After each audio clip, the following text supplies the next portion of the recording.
అటువంటిది 2.5 సంవత్సరాల పాటు రెస్ట్రిక్షన్స్తో ఆల్మోస్ట్ 2022 జనవరికి కూడా 2022 జనవరికి కూడా మన థర్డ్ వేవ్ ఆఫ్ కోవిడ్లో ఉన్నాం అధ్యక్ష.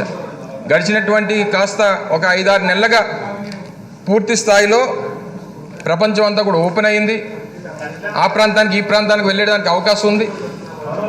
పెట్టుబడి పెట్టేటువంటి వారు కానీ లేకపోతే వారిని అన్వేషించేటువంటి కార్యక్రమం కానీ లిబర్టీ అనేటువంటి సంస్థకు కానీ ఎస్ఆర్ అనేటువంటి సంస్థతో జేవీకి వెళ్ళాలనేటువంటి ప్రయత్నం చేశాం. దానికి సంబంధించినటువంటి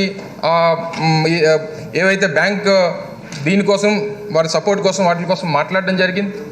అవసరమైతే ముఖ్యమంత్రి గారు ఒకటే మాట చెప్పారు అధ్యక్ష, అవసరమైతే రాష్ట్ర ప్రభుత్వమే నిర్మాణం చేపట్టేటువంటి దానికి కార్యక్రమం చేస్తామనేటువంటి మాట కూడా చెప్పారు అధ్యక్ష. అంటే ఆ ప్రాంతం మీద ఉన్నటువంటి చిత్తశుద్ధి అసలు వీరికి మాట్లాడడానికి అధ్యక్ష, అసలు దీనికి సంబంధించి కడప స్టీల్ ప్లాంట్ అనేటువంటిది విభజన హామీ సరే ఇవన్నీ పక్కన పెడితే రాజశేఖర రెడ్డి గారు బ్రతుకున్నప్పుడు ఆ ప్రాంతంలో స్టీల్ ప్లాంట్ కట్టాలని చెప్పి ఆలోచన చేసి శంకుస్థాపన చేసినప్పుడు ఏ రాతలు రాశారు అధ్యక్ష వీళ్ళు? ఆ ప్రాంతంలో అందరూ ఉన్నారా? ఎక్కడున్నారో అందరూ తెలిసినండి. కానీ ఆ రోజు ఏ రాశారు అధ్యక్ష పత్రికల్లో? ఆ గండికోట గుహలు ఉన్నాయి, అందులో ఉన్నటువంటి పురాతన దేవాలయాలు ఉన్నాయి, సలసల పారేటువంటి సెలయేర్లు ఉన్నాయి, నృత్యం చేస్తున్నటువంటి నెమళ్ళు ఉన్నాయి, అడవి ఆవులు ఉన్నాయి, అడవి పందులు ఉన్నాయి. ఇటువంటివన్నీ కూడా రాసుకొని వచ్చి ఇక్కడ ప్రకృతి సంపద నాశనం అయిపోయి రాజశేఖర రెడ్డి గారు ఆ రోజు క్లియర్గా అసెంబ్లీలో చెప్పడం ఆన్ రికార్డు చెప్పడం జరిగింది అధ్యక్ష. నేను పుట్టింది జమ్మలమడుగులో, ఆ ప్రాంతంలో అనేక సందర్భాల్లో తిరిగాను. అడవి అనేటువంటిది నాకు ఎప్పుడు కనబడలేదు. తొండలు కూడా గుడ్లు పెట్టినటువంటి ప్రాంతం గురించి ఈ రకమైనటువంటి రాతలు రాస్తూ ఉన్నారు. ఈరోజు రాజశేఖర రెడ్డి గారి కుటుంబం, జగన్మోహన్ రెడ్డి గారి కుటుంబం ఆ కడప ప్రాంతం మీద ఏ రకమైనటువంటి అభిమానం ఉందో, వారికి ఏ రకమైనటువంటి అభిమానం ఉందో, కడప జిల్లాలో ఉన్నటువంటి ప్రజలకు ఏ రకమైనటువంటి అభిమానం ఉందో అనేటువంటిది అనేక ఎన్నికల్లో గడిచినటువంటి 40 సంవత్సరాల నుంచి చూస్తున్నాం. మరి ఏ రకమైనటువంటి అదే చిత్తూరులో ఎన్ని వచ్చాయి అధ్యక్షాలుగా సీట్లు? ఆ ప్రాంతంలో పుట్టి పెరిగినటువంటి ఆ పార్టీ నాయకుడు చంద్రబాబు నాయుడు గారికి ఎన్ని సీట్లు వచ్చాయి? 1. రేపు ఆ కుప్పం కూడా లేదు. సో ఈ రకమైనటువంటి ఈ కన్ఫైన్ అవుతా ఉన్నాం అధ్యక్ష. ఎన్నికల ముందు దీనికి సంబంధించి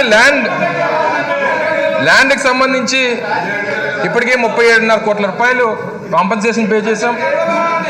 మిగిలినటువంటి ఎక్స్టర్నల్ ఇన్ఫ్రాస్ట్రక్చర్ కోసం డబ్బులు ఖర్చు పెట్టడం జరిగింది. అది సమాధానంలో చెప్పాం. 3148 ఎకరాలు ప్రభుత్వ భూమి ఉంది అధ్యక్ష.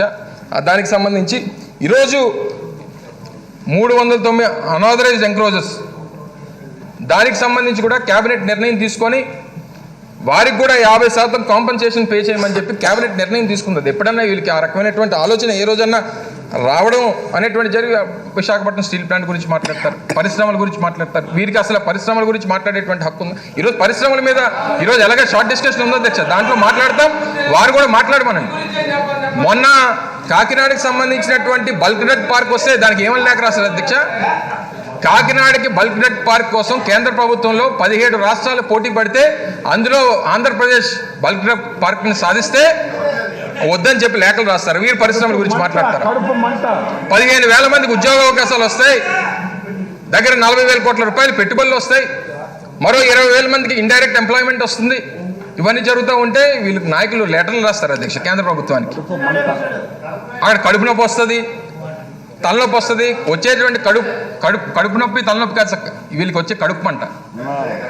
ఈరోజు ఒక పరిశ్రమ రావాలంటే ఆ పరిశ్రమ కోసం ఆ పరిశ్రమ తీసుకురావాలని చెప్పి ప్రయత్నాలు, దానికోసం పోటీ ప్రపంచంలో ఈరోజు పడుతున్నటువంటి శ్రమ ఇవన్నీ చూస్తూ ఈరోజు కార్యక్రమాలు చేస్తూ ఉంటే దాన్ని ఏ రకంగా అడ్డుకోవాలి, రాష్ట్రానికి మంచి జరగకూడదు, అసలు ఆంధ్రప్రదేశ్ తాలూకు బ్రాండ్ ఇమేజ్ని దెబ్బతీయాలనేటువంటి ప్రయత్నంతో ఈరోజు పనిచేస్తూ ఉన్నారు. ఈరోజు కడప స్టీల్ ప్లాంట్ అనేటువంటి దానికి నిర్మాణానికి రాష్ట్ర ప్రభుత్వం గౌరవ ముఖ్యమంత్రి జగన్మోహన్ రెడ్డి గారు కట్టుబడి ఉన్నారు. వీరు తలకిందు తపస్సు చేసి దాన్ని అడ్డుకోవాలనేటువంటి ప్రయత్నం చేసిన, ఈ రకమైనటువంటి ప్రచారం చేసిన, ఈరోజు దానికి కట్టుబడి ఉన్నాం, చేసి తీరుతాం. అది ఆ ప్రాంత ప్రజానికానికి రాష్ట్రానికి అంకితం చేస్తాం. ఇది జగన్మోహన్ రెడ్డి గారి హామీ అనేటువంటి విషయాన్ని కూడా మరొకసారి తెలియజేస్తా ఉన్నాం. హాయ్ ఫ్రెండ్స్, మా టుడే టుమారో యూట్యూబ్ ఛానల్ చూస్తున్నందుకు చాలా థ్యాంక్స్. మరిన్ని లేటెస్ట్ వీడియోస్ కోసం వెంటనే సబ్స్క్రైబ్ చేయండి. అలాగే ఈ బెల్ ని కూడా రింగ్ చేసేయండి. మా నోటిఫికేషన్స్ అన్ని మీ మొబైల్లో వస్తాయి. అలాగే మా వీడియోస్ మీకు నచ్చితే లైక్ చేయండి, షేర్ చేయండి, నచ్చకపోతే కామెంట్ చేయండి.